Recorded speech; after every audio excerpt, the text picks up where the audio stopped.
I'm going to do a quick oil change today in my Cub Cadet RZT50 before I cut the grass. It's really simple, and I'm going to show you how that's done right now. All right, so beyond some basic tools, you're going to need a oil filter. In this case, I'm using the Wix 57035, and the engine calls for 2 liters of SAE30. I've grabbed a third just in case I top it off and it looks a little low. But we're probably only going to use 2 liters today. All right, so if we approach the mower from the rear, what you're going to see is down behind the engine, between the seat and the engine, you'll see a black drain cord. And so this is pretty convenient. So this is what you need to remove this bolt to open the drain line.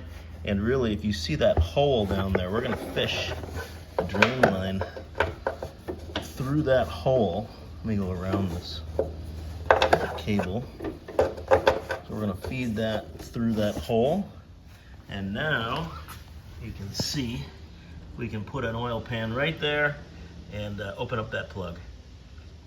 All right, it's not easy to do with only 2 hands, but I am just going to use a pliers essentially, and I've got an 11 millimeter box wrench to grab onto that nut and loosen that, and I've got my drain pan all set up. So we're going to drain the oil.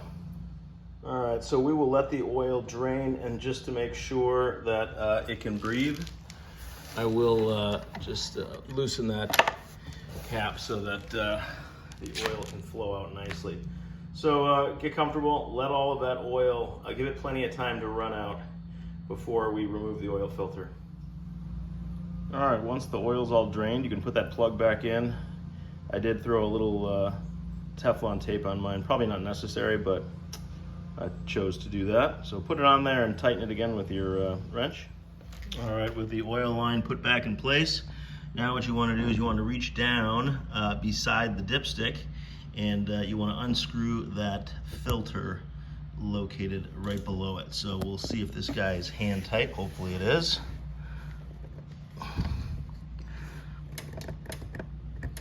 Oh, it's not.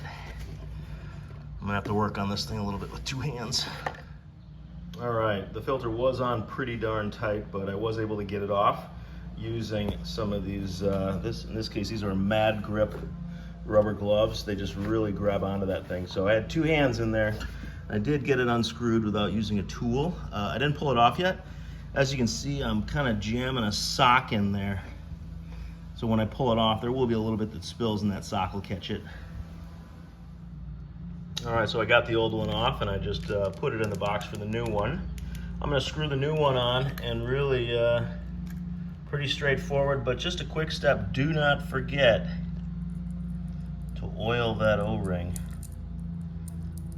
I just got done pulling an oil filter off a Tahoe, and I had to use the old chisel and hammer trick because the boys at Valvoline did not oil it, and I couldn't get that thing off to save my life with just about every tool.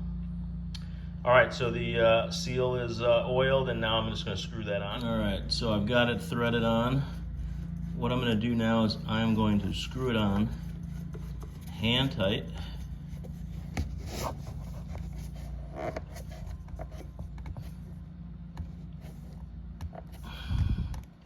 All right, now once I got it about hand tight, now I'm going to go about 3/4 of a turn. I'm going to put the grip gloves back on, and I'm going to screw this guy on another 3/4 of a turn, so it's snug but not overly tight.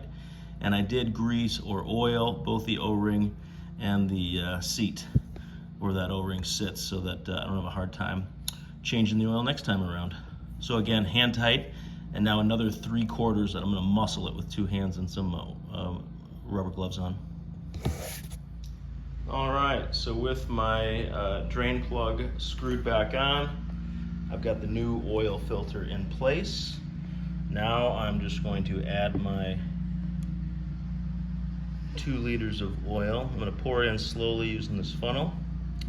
I'll probably add 1.5 and then measure it with the dipstick before I get the full 2 liters in, but that's what it calls for with a full oil change.